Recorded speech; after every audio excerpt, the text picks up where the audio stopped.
Quienes están haciendo este proyecto es una amistad. ¿Qué es lo que queremos? Que ustedes que viven en el sector sean los primeros en conocer de este gran proyecto.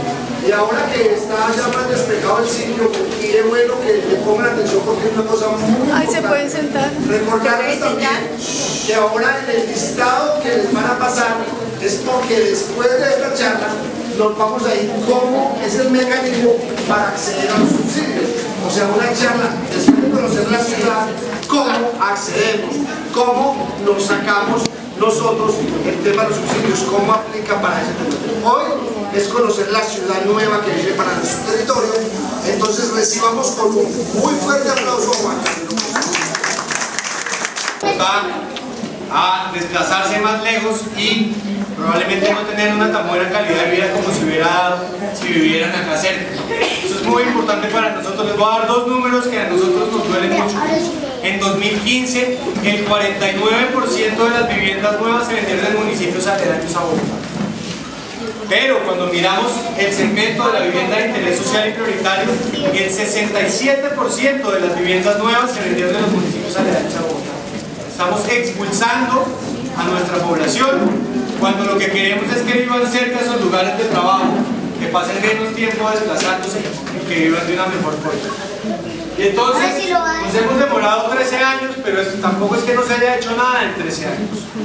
En el año 2010 se hizo un primer intento de hacer este proyecto en la Bogotá Positiva.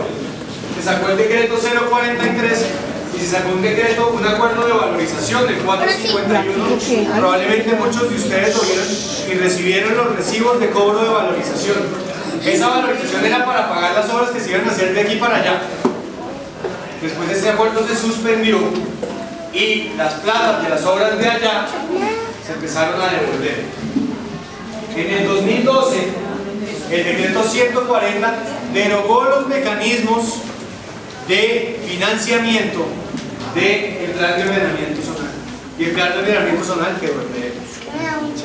Nosotros llegamos y la instrucción del alcalde Peñalosa fue que teníamos que construir sobre lo construido, no hacer borrones y cuentas nuevas que se siguieran haciendo que este proyecto se demorara, sino que empezáramos aprovechando todo lo que las administraciones pasadas habían hecho, los estudios, los diseños, las normas, y que nos dedicáramos a ver dónde lo podíamos mejorar y hacer mejor.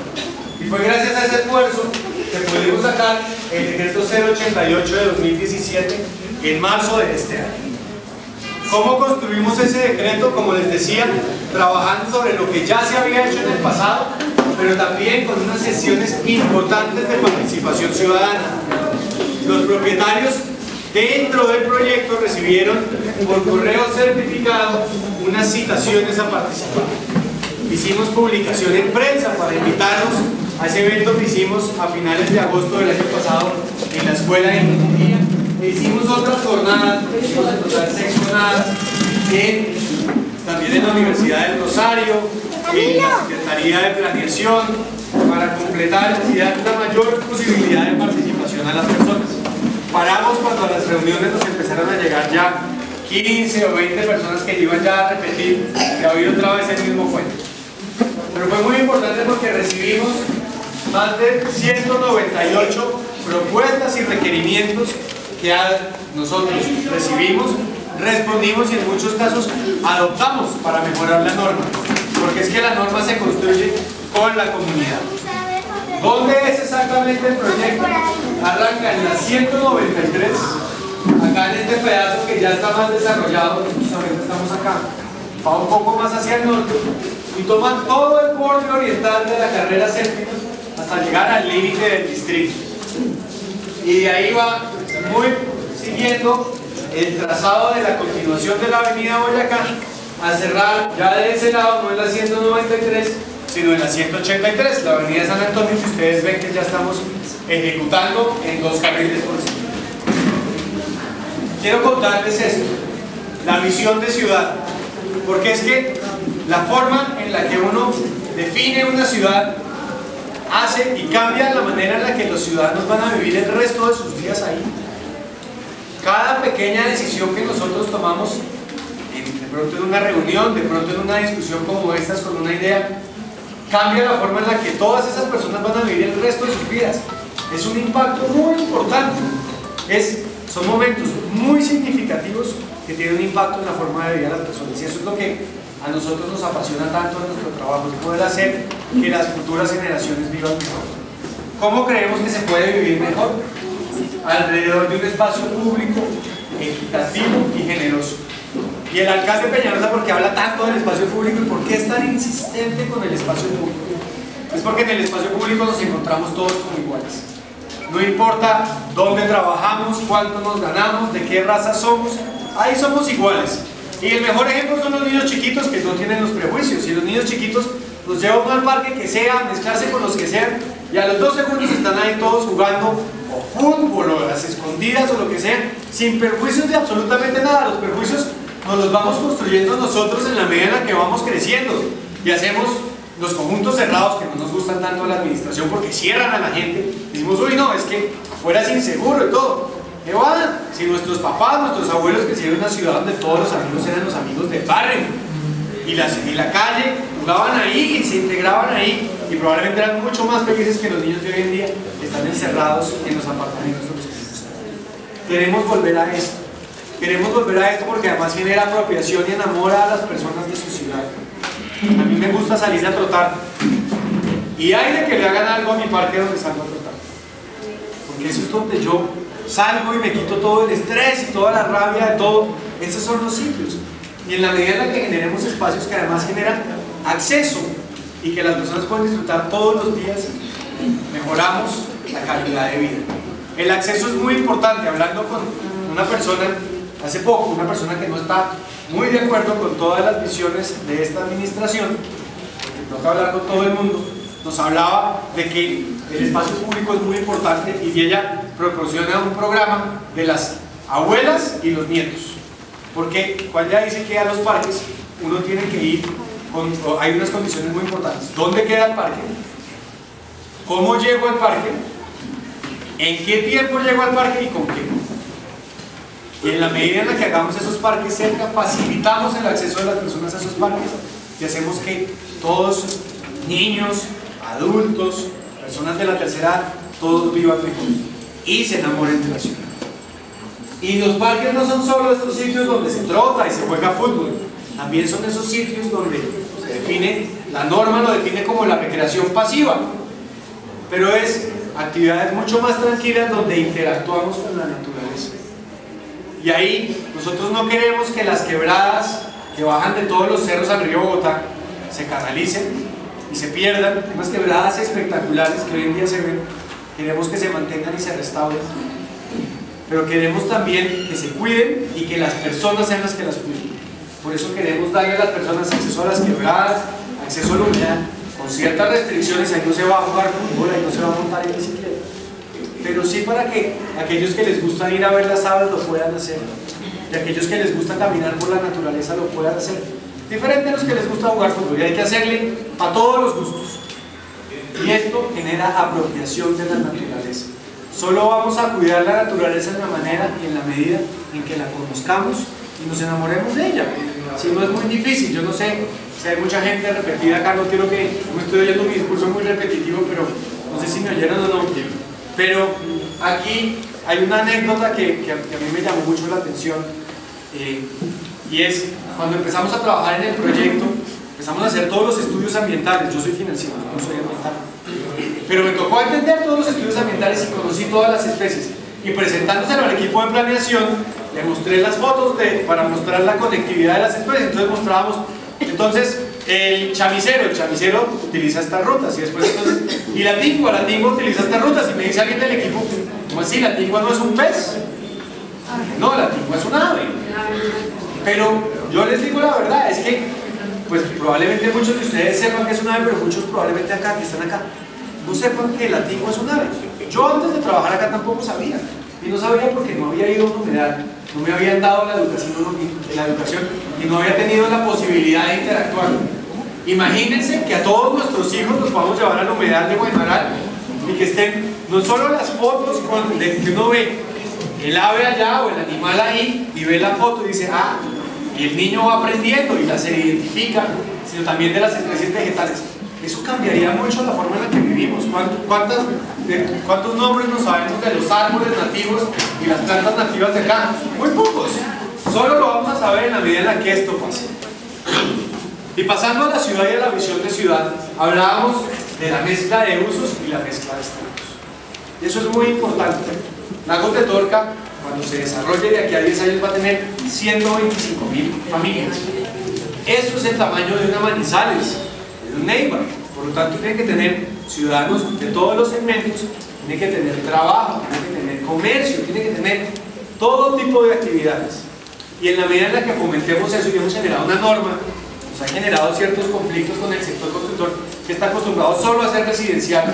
Acá le hemos dicho, no, combíneme, porque yo quiero que las personas que vivan ahí, o no, yo no, todos queremos que las personas que vivan ahí, trabajen ahí, o que por lo menos se desarrollen viajes en ambas direcciones, y que el que vive acá y no trabaja acá, y se va para allá, ese viaje se compense con alguien que vive más al sur, y llega acá por la mañana, y en vez de tener todo el trancón en un solo sentido, lo repartimos y vamos moviéndonos de manera mucho más eficiente.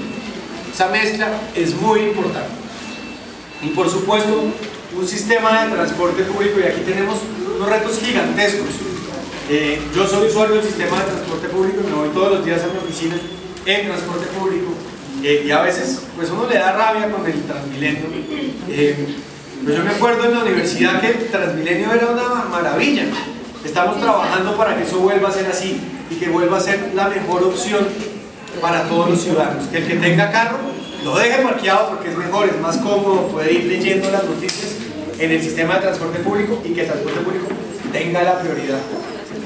No le da más rabia que ir uno por la séptima en el carril exclusivo en el bus y ver adelante el carro particular con uno o dos personas manejando, cuando en el bus vamos 30 o 40 personas, echados además. Tenemos que darle la prioridad a ese sistema, porque es más eficiente. Además, compartimos la huella de carbono, y compartir la huella de carbono es muy importante además para un transporte sostenible. ¿Y combinarlo con qué? Con la bicicleta. Y en todo este tema de planeamiento, pues uno a veces le dice, pero es que usted, ¿cuándo se va a ver esto? Pues hay muchas cosas que no sabemos cuándo se van a dar, pero hemos dejado en el caso de la autopista un separador lo suficientemente grande para que el metro que vamos a hacer hasta la calle 72 en un futuro pueda llegar hasta la terminal de transporte, el centro de intercambio modal que vamos a hacer en la Guaymaral, para que nos podamos conectar de manera sostenible con la región. Entonces, ¿qué estamos buscando en realidad? Estamos buscando el verde y la región, que se sueñan. Yo me voy allá por mis hijos porque mis hijos van a vivir mejor. Resulta que los papás nunca vuelven a ver a los hijos porque están en un carro todo el día, con los beneficios de una ciudad donde están las cosas cerca. A nosotros yo les contaba que estábamos muy contentos con este ejemplo de esta zona, donde hay comercio y hay cosas cerca de los edificios. Entrando, no habíamos alcanzado a almorzar, nos compramos unos palitos de queso en la panadería del lado. Eso es súper importante cuando vivimos en barrios que son solo residenciales. No, pues coja el carro para ir a comprar el pan. Sí. Y entonces pues imagínense los trancones. Qué delicia no ir a comprar el pan a pie. Eso es muy importante para nosotros.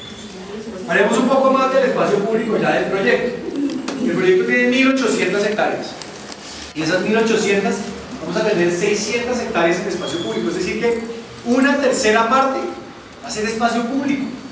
Espacio público de calidad, y ahí no contamos los carriles viales. El centro de ese espacio público va a ser el Parque Metropolitano Guaymaral, este parque que ven ustedes acá. Un parque que tiene muchas cosas que son muy importantes. Lo primero es la extensión. Nosotros vivimos muy orgullosos del Parque Simón Bolívar, que tiene 113 hectáreas. Acá vamos a tener 150 hectáreas en el Parque Metropolitano Guaymaral. 75 de humedal y 75 recreativas. Acuérdense de la relación y los espacios para todo. El espacio de la naturaleza hay que cuidarlo y hay que protegerlo, por eso ustedes ven acá el humedal restaurado. El espacio para la naturaleza en la quebrada Patiño, que baja de los cerros orientales al río Bogotá. El espacio para la naturaleza en el Cerro La Francia, donde hoy en día juegan penco. No, ahí vamos a tener un pequeño parque de montaña para que podamos generarle a los niños una introducción de lo espectaculares que son nuestros cerros orientales. Y ese gran parque del centro lo vamos a conectar con unos parques lineales que tendremos a lo largo de toda la ciudad, parques de 30 metros de ancho, muy parecidos al parque que se ve detrás de esos edificios. parques donde se genere actividad y que se vuelva Torca Guaymaral, que recibe todas las quebradas que bajan de los cerros orientales y salen en dirección sur-norte hacia el río Bogotá. Este es el ecosistema más importante del borde norte de Bogotá. Este es el elemento que tenemos que prestar más atención, al que más queremos restaurar, porque estas quebradas no bajan y vuelven a subir, el agua no vuelve a subir para seguir hacia la ruralidad, hacia la Guatemala y demás. Todas estas quebradas bajan y ustedes lo han visto, siguen por el humedal hacia el río. Y entonces, este ecosistema que existió antes de que los humanos llegaran a esta zona, obvio no lo vamos a poder restaurar del todo, pero queremos tratar de generar y volver a un escenario ideal de sostenibilidad entre que las personas que quieren vivienda la tengan, los que tengan movilidad la tengan, y las personas que se preocupan por estos escenarios de hace muchísimos años vean algo de eso también. ¿Y qué empezó a pasar allá? Lo primero que pasó fue la llegada del hombre. La llegada del hombre con la agricultura afectó la zona, porque por supuesto para sembrar yo voy acabando con la vegetación. Y como me quiero mover, entonces en una forma muy innovadora construimos la autopista norte hace más de 60 años, que partió el humedal en dos, y esa construcción empezamos a seguirla por una serie de rellenos. Empezamos a rellenar alrededor de las zonas inundables, y entonces yo relleno, y cuando relleno pues inundo al vecino, y entonces el vecino rellena, y se generaron una serie de rellenos que acabó de terminar con el humedal.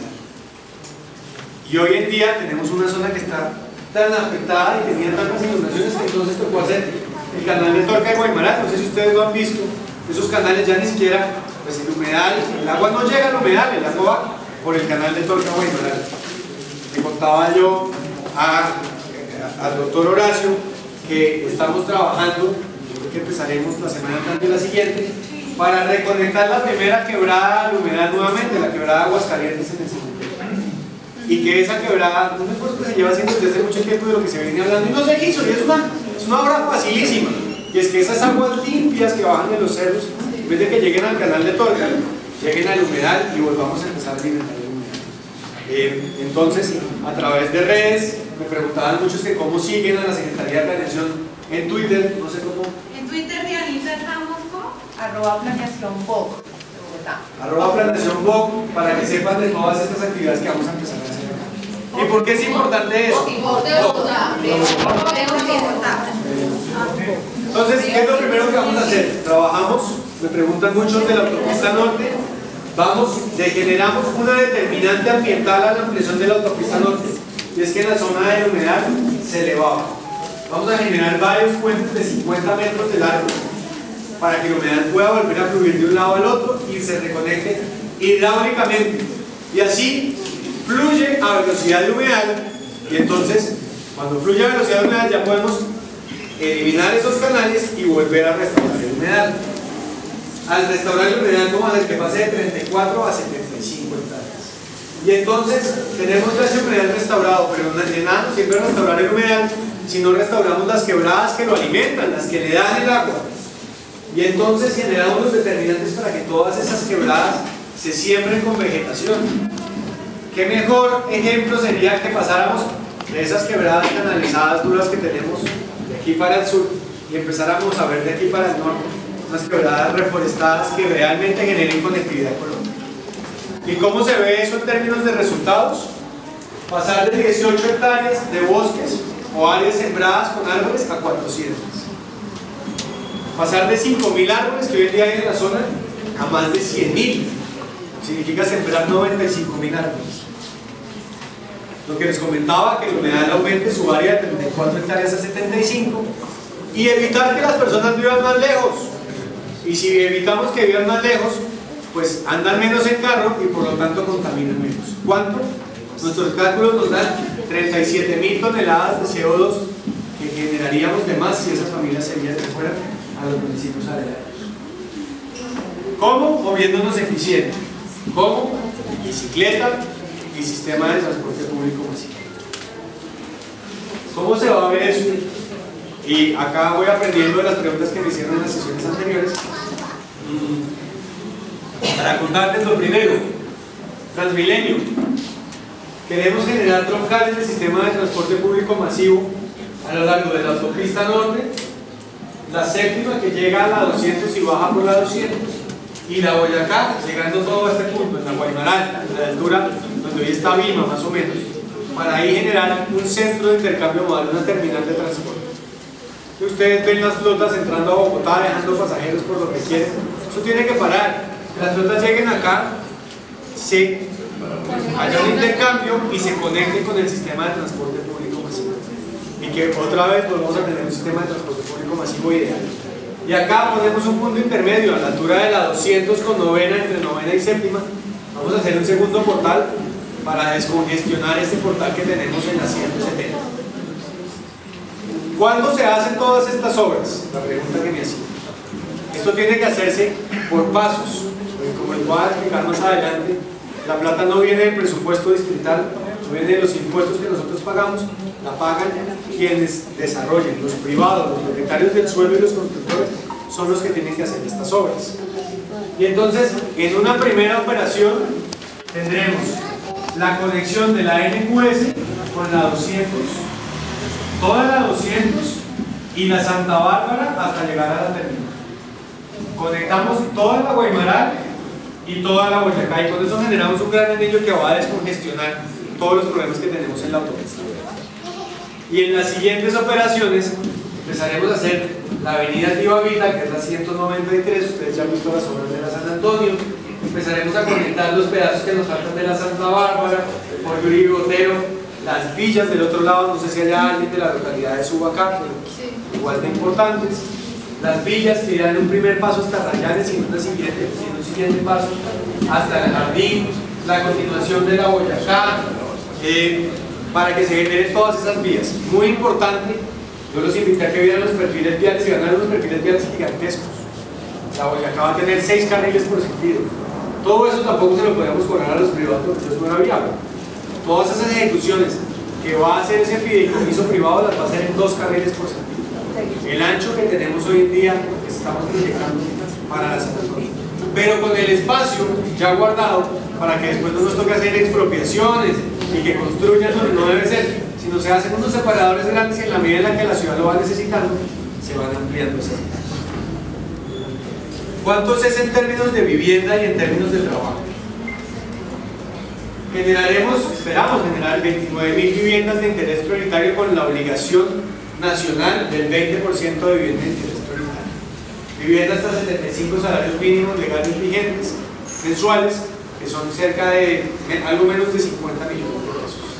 Generaremos 37.000 viviendas de interés social, vivienda hasta 135 salarios, vivienda de algo menos de 105 millones, y generaremos 62.000 viviendas sin tope. Ahí no hay tope, es una vivienda que fue regulada, pero que también es importante, especialmente porque pues la mezcla de los segmentos es lo que permite pagar por la infraestructura, pero es lo que también que nos permite generar una ciudad democrática, que hablábamos con la mezcla de los estratos y la mezcla de los usos. Los 38 colegios que hay en el área hoy en día, 38 colegios, imagínense, yo no lo hubiera pensado nunca, permanecen, tienen la condición de permanecer, pero los vamos a complementar con una infraestructura de 430.000 metros cuadrados de predios que nos entrega el desarrollo al distrito para hacer equipamientos, colegios públicos, hospitales, puestos de salud, hogares de primera infancia, hogares de tercera edad, centros culturales, deportivos. Es muy importante. ¿Cuántos son 430.000 metros? No le cuesta trabajo imaginarse. Por si pensamos en manzanas de 10.000 metros cuadrados, estamos hablando de 43 manzanas. Es algo gigantesco. Y lo que esperamos es eso, es que se haga bien, se planee bien, y entonces en esta ciudad podamos tener no solo una buena oferta para los que viven allá, sino también para los vecinos. Y lo complementamos también con un equipamiento del que estamos muy orgullosos, y es la nueva sede del Hospital Simón Bolívar. Ahorita la Secretaría de Salud está trabajando en una asociación público-privada para hacer una nueva sede para el hospital. La sede actual está vieja, con unos temas de diseño importantes que hay que solucionar. En la 200, con Jorge Uribe Botero, vamos a tener un hospital, pero estoy casi seguro que son 60.000 metros cuadrados, nuevo, con frente a Transmilenio. Acá en la 200 va a haber Transmilenio para atender todas las necesidades de salud. Ese gran hospital, el Hospital Simón Bolívar es un hospital no solo importante para Bogotá, es el hospital más importante para tratamiento de quemaduras a nivel nacional, que tenga su nueva sede. ¿Y dónde la va a tener? También muy interesante, en el campus de la Universidad Rosario, integrando los diferentes usos y generando complementos que son muy importantes para la ciudad. Y todas esas obras, según los cálculos que tenemos, nos generan 120.000 empleos a lo largo de 10 años.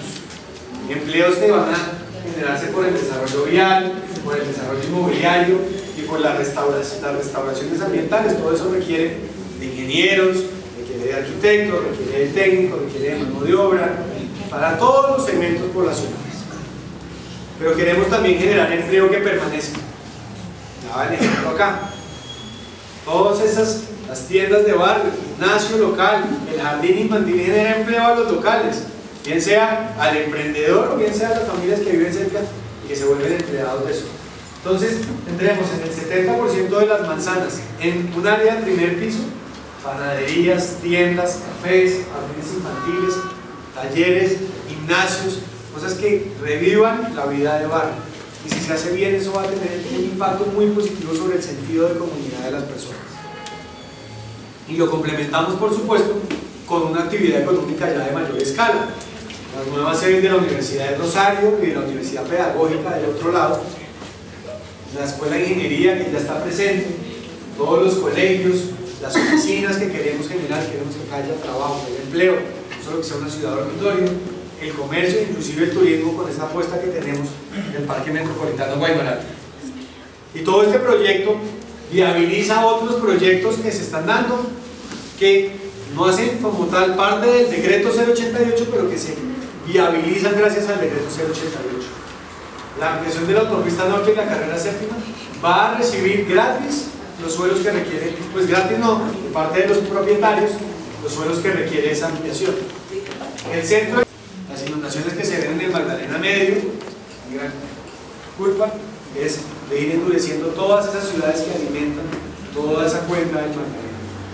Pero no solo queremos los espacios naturales, queremos los espacios recreativos, de uso diario. El verde tiene que ser de uso diario, y para que sea de uso diario tiene que estar cerca. Si no está cerca, las personas no lo utilizan. Si está cerca, lo utilizan. Los espacios viales, que dejen de ser simplemente unos corredores de movilidad vial a volverse avenidas que las personas usan, y qué delicia uno ir caminando por unas aceras amplias, que no tengan carros, donde no le toca uno ir y bajarse a veces a la vía porque no cabe cuando va con 4 amigos, donde sean amplias y donde se pueda también tomar unos cafés. Y la vivienda y el comercio y las oficinas, para que tengamos esa ciudad donde hay espacio para todos. Eso es lo que nos soñamos. Otra pregunta que me hicieron que es muy importante, bueno, pero usted habla de la que nos soñamos y la que nos soñamos, y pues sí, muy importante soñar, porque uno tiene que empezar por soñar, pero ¿cuándo va a empezar? ¿Cuándo se van a empezar a ver los resultados? Bueno, nosotros sacamos el decreto, y seguido al decreto tenemos que crear un fideicomiso, donde los privados van a poner esos 4 billones de pesos. Y no podemos empezar hasta que tenemos suficientes recursos para saber que el proyecto va a ser viable. Sería muy irresponsable empezar con los primeros recursos que nos quedan. Esperamos que eso pase a diciembre de este año. Ya tenemos la versión del contrato fiduciario. Yo les quiero contar qué es esto. Pusimos una condición, era que los dueños de 450 hectáreas tenían que estar de acuerdo con el contrato fiduciario para que lo firmaran. Ya logramos eso. Y ya logramos que las entidades se pusieran de acuerdo. Ya solo nos falta radicarles a los privados nuevamente el contrato, decirles, señores, esta es la versión que se firma. Un gran avance en 3 meses. Y de acá toca esperar a que ellos pongan los recursos. Solo cuando se cumpla lo que hemos llamado el punto de equilibrio parecido a los proyectos inmobiliarios en esta infraestructura, arrancamos. Y arrancamos con los estudios y diseños de las obras. Todas estas obras, si uno se le olvida, porque uno no sabe, porque no conoce, pero todo esto requiere de un diseño muy detallado, con la topografía, cuando uno ve los tipos ahí muy vientos, los diseños de ingeniería, los diseños de arquitectura, los diseños ambientales. Eso toman un año. Entonces, solo hasta finales del año entrante vamos a empezar a ver ejecución de obra y vamos a empezar a ver salas de ventas. Estamos diciendo que de aquí a un año y medio, o a finales del año entrante, vamos a empezar a ver tangiblemente los resultados. No es que no estemos trabajando, pero el trabajo está concentrado en escritorios y no acá físicamente. Y ya ahorita revisamos todas las preguntas que tenemos. Y de ahí empezaremos la ejecución de las obras, como les decía, con las prioridades que tenemos, y los privados podrán salir a ventas con sus proyectos inmobiliarios de todos los segmentos socioeconómicos. Nos encantaría, pero no vamos a alcanzar a inaugurar las viviendas terminadas. No creemos que vayamos a tener viviendas terminadas en el 2019. Yo tengo que ser acá muy honesto con ustedes y no generarles expectativas. Esperaría que se generen en 2020, 2021 o más tarde. Sí me sueño poder inaugurar las obras de la primera operación antes de que nos vayamos. Con eso cierro. Yo me imagino que hay cantidades de preguntas y pues estamos acá para respondérselas. No por mucho tiempo, yo tengo que estar a las 4:30 en Suba otra vez, pero sí les recibo 15 minutos de preguntas.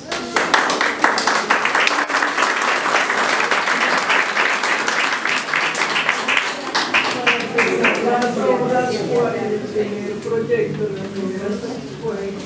300.000 millones de pesos, incluidos los diseños. Eso es muy importante. En la primera operación hemos dicho diseñe todo, para que después, cuando haya plata, no se vaya a un diseño nuevo y otra vez un año, sino no, ya está todo diseñado, si no plata, ejecute. La primera operación, primero 70.000 millones de diseño y cerca de 600.000 en ejecución de obras. ¿Cuáles? La NQS entre 193 y 200, toda la 200 entre la séptima y la Boyacá, la Santa Bárbara entre 200 y Guaymaral, la Guaymaral entre Santa Bárbara y Boyacá, y la Boyacá entre la Guaymaral y la calle 183. La parte bien. Sí, señora. La parte bien. Correcto. La Santa Bárbara. Perdón, la Santa Bárbara es la novena. No, señora, correcto. Ahí me disculpen.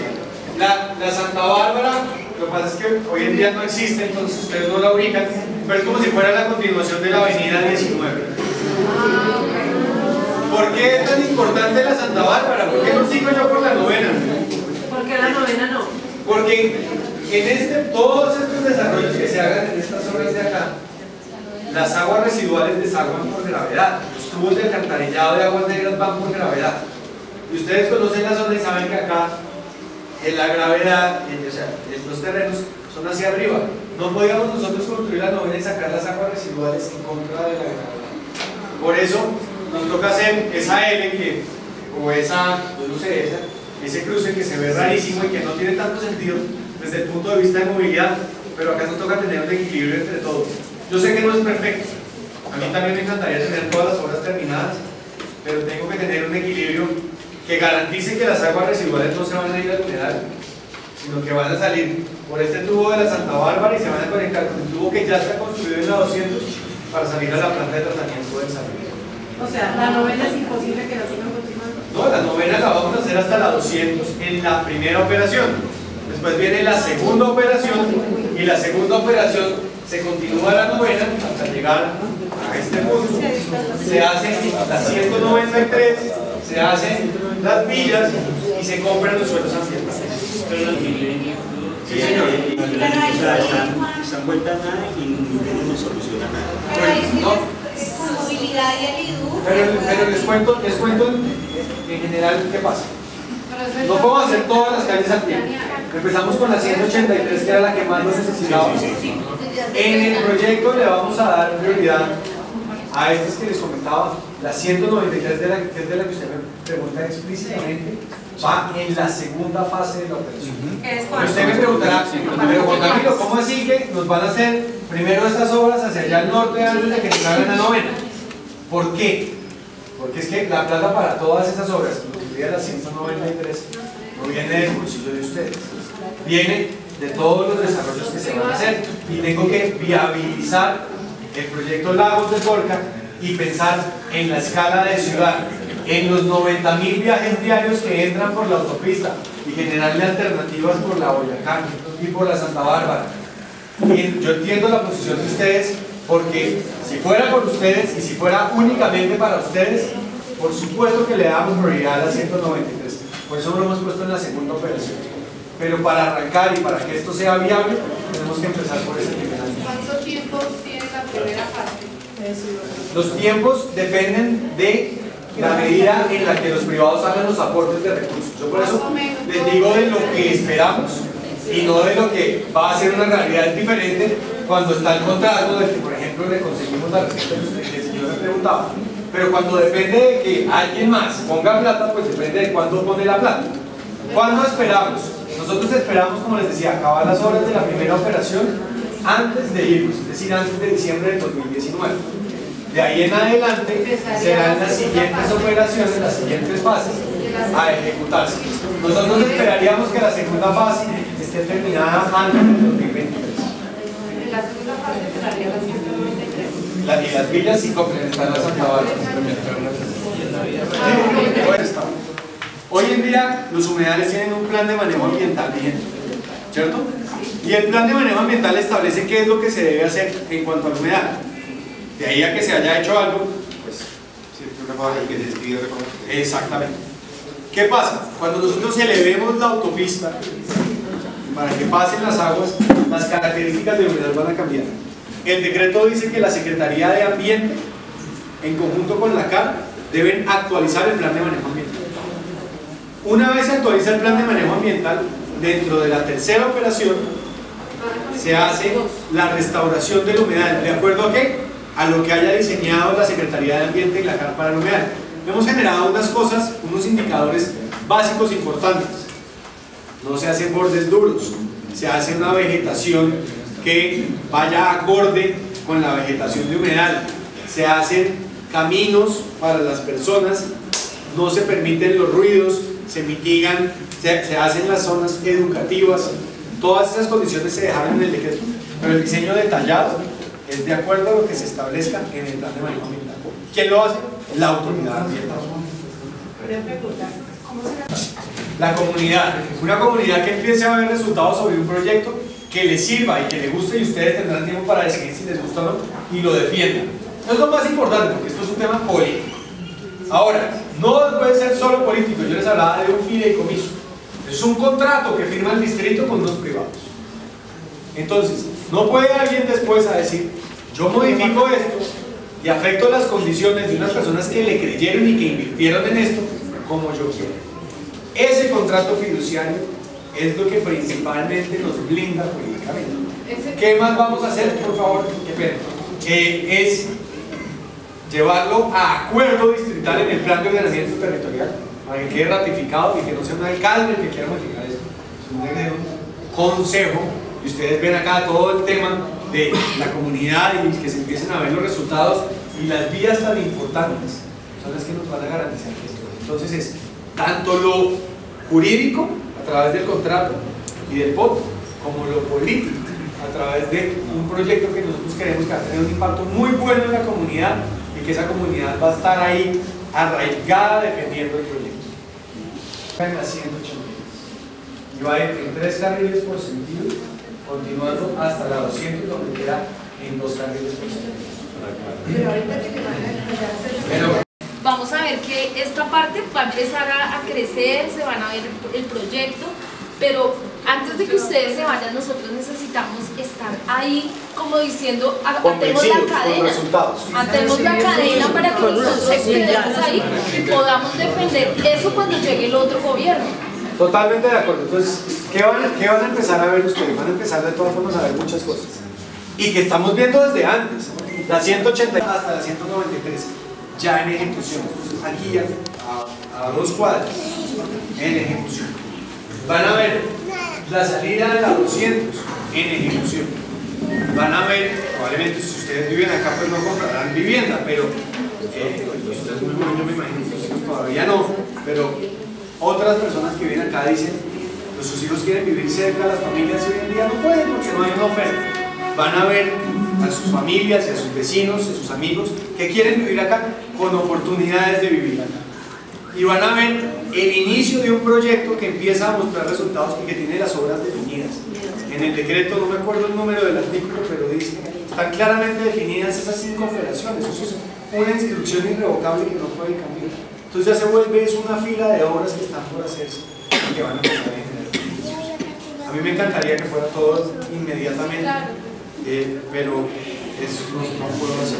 Me queda una pregunta porque lo de pagamentos. Bueno, esa es una pregunta difícil porque depende de muchas cosas.